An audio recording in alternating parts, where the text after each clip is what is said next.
Welcome to another class on Human Resource Management, CALICUT University syllabus, and presented by Naipunya Business School. Today, I will be discussing with you on Module 5. Module 5, we are into Part 3, and this is the this module specifically deals with compensation planning and grievance redressal. Today, we will be going into the Part 3. In Part 3, we have theories of wages, Indian practice in wage administration. Now, first let us look at the theories of wages. The first theory that I would like to present here is the subsistence theory. Now, this is pretty old theory, one of the earliest theories in wages. And here it talks about the price of labor is depending upon the subsistence of the labor. Or in other words, the labor cost that you spent on your employees for manufacturing a product is equal to the amount necessary for the maintenance of the worker and his family. Now, this theory is partially from an economics level, where you would find that the wages of labor are equal to the subsistence level in the long run. Now, if the wages fall below this level, workers would starve. And when workers starve, it will reduce the supply of labor, and as a result, the wage rate will rise to the subsistence level. I am sure all of you are famous with demand and supply, and subsistence theory also talks about the demand and supply. However, the point to be noted is that depends upon the subsistence level is important. That means the labor cost should be equal to the amount necessary for maintaining a worker and his family. Now, if this maintenance cost is low, people will not come for this labor. Now, this is very much practically evident in several cases. For example, when the wage in agriculture sector reduced, people moved on to production. So it happens, and when the production or manufacturing sector, when it gets reduced, and there can be another sector which grows up and people will move on to that. So subsistence theory is very much evident right now in the current context. The next theory was developed by Adam Smith, the noted economist, and he was talking about a wage fund. Now, what is this wage fund? Now, according to Adam Smith, wage fund is a fund created out of the result of savings from the profits. And based on the wage fund which is available, or the predetermined fund of wealth, you can actually have higher or lower rates of wages. So it says that if the wage fund is large, wages would be high, and if the wage fund is less, wages would be low. So wage fund theory developed by Adam Smith also had its implications. Or in other words, a fund was to be created. Now it is basically cyclic in nature. There is a production. The production has to result in savings. If the savings are good, more wages can be given, more people will get attracted. So again the production has to increase. So it is a cyclic in nature as far as wage fund theory is concerned. Now we move on to the next theory, which is called as bargaining theory. Now bargaining theory took place especially after the Industrial Revolution, and when the workers became united under different trade unions and started coming out with their bargaining rights and bargaining power. During that time, the bargaining theory says that if the workers are stronger in bargaining process, then the wages tend to be high. And in case if the employer plays a stronger role, then the wages tend to be low. And I'm sure this is very much in practice even now in India also, especially the trade unions. The bargaining power of the trade unions is one of the important aspect that you would find in the theory of wages. The next theory that we will be looking at is the purchasing power theory. The purchasing power theory is based on the assumption that changes in wages will have a significant effect on the consumption because wages make up for such a large percentage of the national income. Now, the purchasing power talks about the people spending their wages on consumption or goods and services. When goods and services are being used, naturally you will find actually the production or the service sector moving up, which increases actually the wages, and the wages will in turn bring actually consumption, and it will again increase the wages, and it is again cyclical in nature. And the classical example that you would find on the purchasing power theory is that the finance minister will be infusing money into the economy whenever there is a drop in consumption, because if only consumption is there, it will pull up the wages. If wages are there, then only the manufacturing or the service sector can work. However, the purchasing power theory is not purely based on that. There are psychological and other subjective considerations also as far as this theory is concerned. Next, we go to the labor theory of value. Now, this labor theory of value says that the value of a commodity is determined and should be measured objectively by the number of hours that was taken to produce it. Especially, there are many companies who would actually create actually a time as to how much time and what type of skilled people are required to manufacture a product, and based on that they will be able to calculate the cost, and based on the cost the product can be priced. So this labor theory is of value in producing actually economic goods, and the theory has been very well accepted also. So they will be calculating two types of cost. One cost would be the cost of the product which is used in manufacturing that commodity, and the second would be the labor cost also, and based on the labor cost the wages also will change. The standard of living theory of wages. Now, this is basically a refined version of the subsistence theory.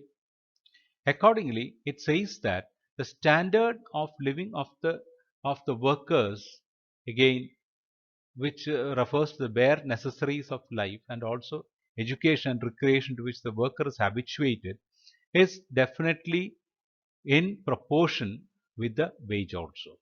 So wages determine the standard of living, and it is very much true also, because the you would find that when the wages go up, naturally the standard of living also goes up. So it is actually again pointing towards the economics dimension of wages. Now we move on to the Indian practice in wage administration. The history of the wage administration in India dates back to 1948, when the Indian Parliament passed actually the Minimum Wage Act, which fixes actually the minimum wage for certain scheduled employment categories. Now, and this is applicable to the whole of India, and applied to both skilled as well as to unskilled laborers. The Indian Constitution also defined living wage, now which ensures a basic standard of living which includes good health, dignity, comfort, and education. It provides for contingencies also. Certain types of allowances or maybe certain type of loans also are provided through this particular contingencies. That is what it means. Now, however, India's constitution also defines what a fair wage is. Now, fair wage is the recent one, which says that you have to give an employment, a certain level of employment. Wage should be based on a certain level of employment. However, the industry's capacity to pay also matters. The examples that you find are from the oil industry as well as from the software industry, where the industry has got higher capacity to pay. As a result, wages are higher in these industries also. Whereas maybe in agrarian sector, it may not be that very charming. Now, here actually the other theories also work. When the wage is low, naturally the people who come to this also, or in other words, the demand also will be reduced. So fair wage is something which is important. However, it depends upon the industry's capacity. Now, how is the wage rate fixed in this country? Like, it can be fixed daily, hourly, or even monthly in India. However, there are two methods by which wages can be fixed, and one method is called as the committee method and the other is called as the notification method. In the committee method, the government will set up committees and subcommittees to study about the wages required for these jobs, and they will be making recommendations for the fixation and revision of minimum wages. Whereas in the notification method, the government publish proposals in the official gazette. Of course, there is a study which would have happened and inform the persons or the employers as to who may be affected.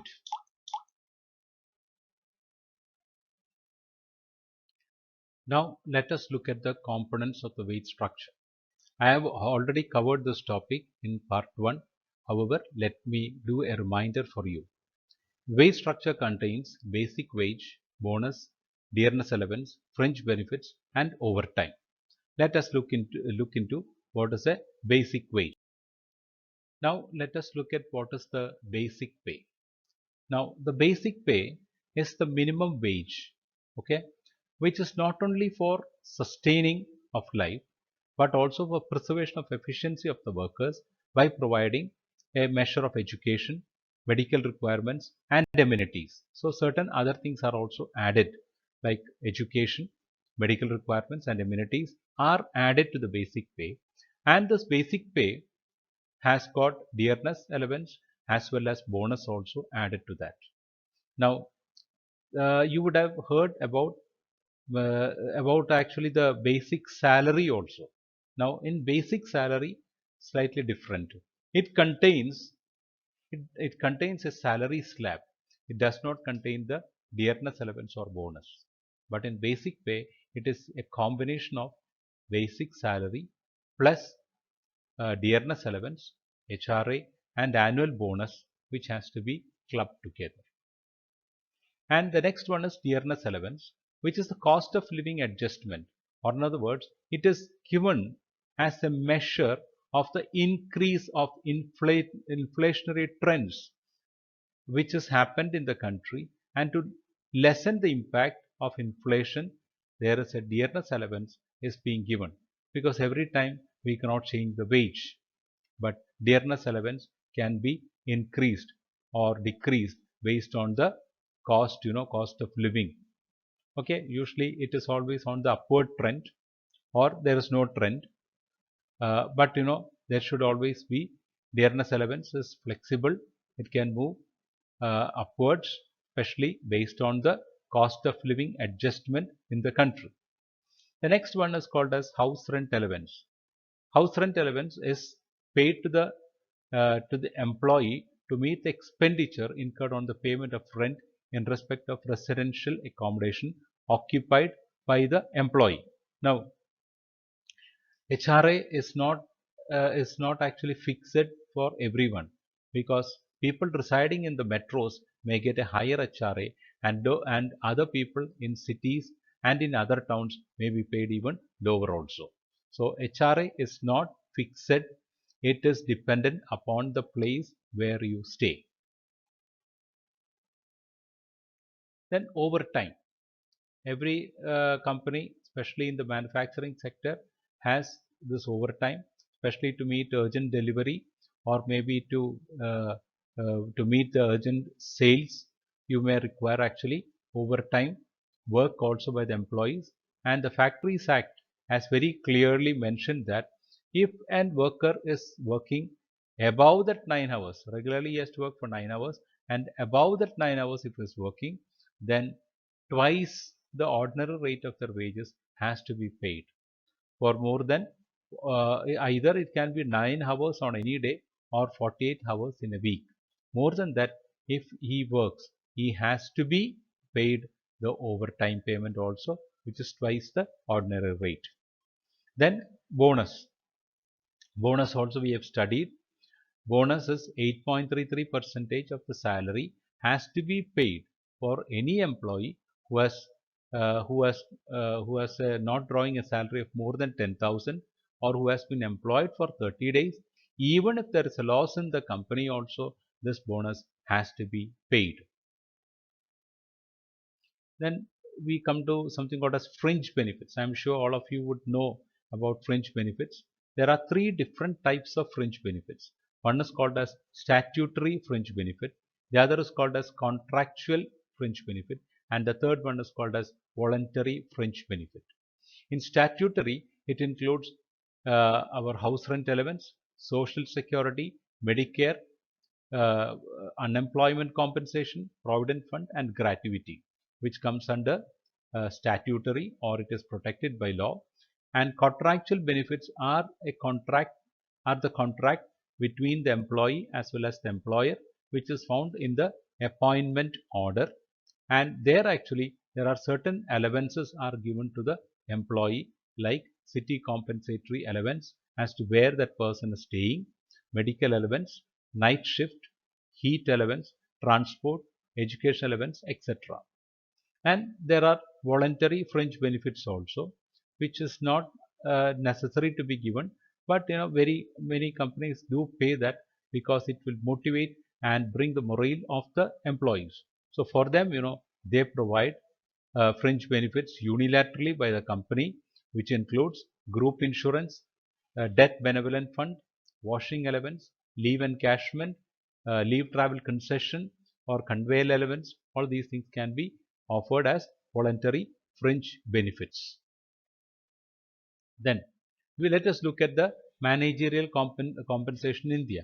Managerial compensation in India also has got a lot of prominence, especially after the 1990s, when the company went in for changes as far as economy was concerned. In managerial compensation, there are a few things that comes across.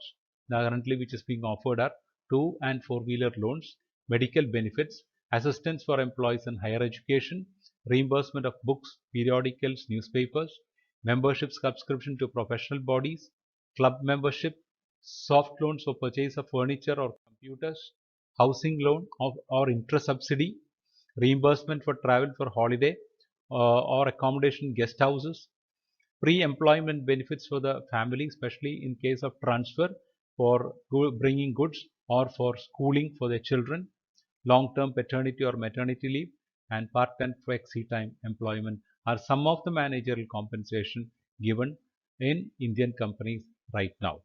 All this has been brought from the has been followed by the multinationals, and now Indian companies have also started compensating their managers very well. Then we come to executive compensation. Executives are the top bosses, and they are paid compensation based on their contribution to the company. And executive compensation, however, is subjected to the ratification by the board committees. So, what are executive compensation? Let us look into those executive compensation also. Salary makes around 40 to 60%. Then bonus or profit sharing can be there, out of which one can be an incentive, the other can be an annual bonus also. And then this incentive could be paid on an annual basis, or otherwise it may be tied to the returns on investment, whatever investment that the company has made and what is the return that they have received on those investments are considered, and based on that annual bonuses will be given. Then stock options are also being given.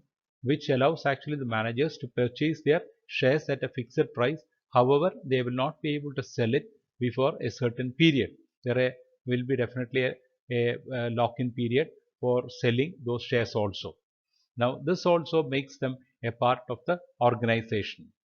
Then other perks include companies provide health membership, discounted company products, chauffeur-driven car or automobile, country club memberships, first class air or use of corporate jet, executive health plan, personal car service, personal computers and cell phones, entertainment, financial planning assistance, then vacations or holidays, health plans with no payment by the executive, then compensation, deferred compensations also can be there, furnished or unfurnished company accommodation, use of company owned or leased vehicle, retirement benefits, provident fund, pension or superannuation or gratuity, and post retirement medical also. It varies from companies to companies, and many companies take pride in paying higher executive compensation to its CEOs and CFOs. So we have come to the end of part 3 in module 5, compensation planning and grievances, and I hope you have understood it. If you have got any clarifications, you can contact me through Naipunya Business School and I will be able to reach out to you. So thank you very much for being with me. We'll see again when we come for this module 5 part 4. Till then, goodbye.